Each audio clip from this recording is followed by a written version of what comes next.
Uuringud näitavad täiesti kohutavat statistikat, et me keskmiselt 90 sekundi jooksul ehk siis pooleteise minutiga suudame genereerida vähemalt 5 muret tekitavat mõtet.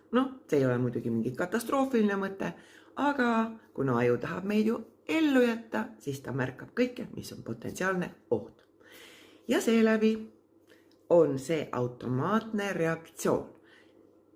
Ja hullem veel, aju lähtub sellest, mis toimus eelmine kord, see võiks hakata korduma.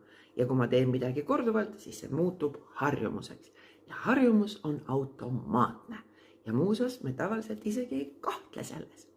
Ja seepärast alati, kui te hakkate muretsema, siis mõelge nagu sedapidi, et okei, ma saan aru, et ma nüüd hakkasin muretsema, aga kas see, et ma praegu kukkusin muretsema, aitab mind edasi reaalselt?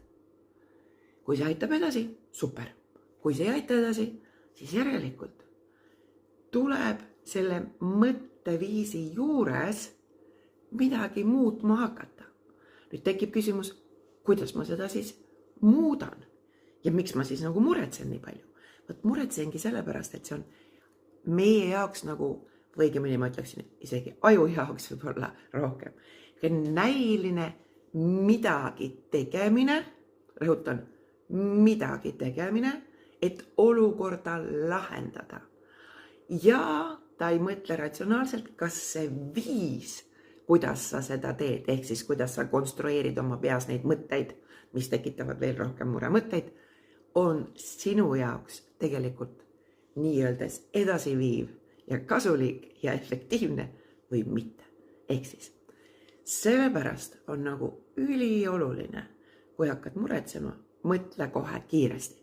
Okei, näed, hakkasin jälle muretsema, kas see, kui ma veel rohkem muretsen, viib mind edasi või mitte.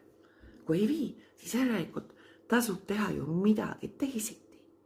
Kas või seda, et viia näiteks teise ajupiirkonda, kui me hakkame unistama, teistmoodi mõtlema, ükskõik kuhu me viime selle fookuse, siis unistades me viime ta teise ajupiirkonda.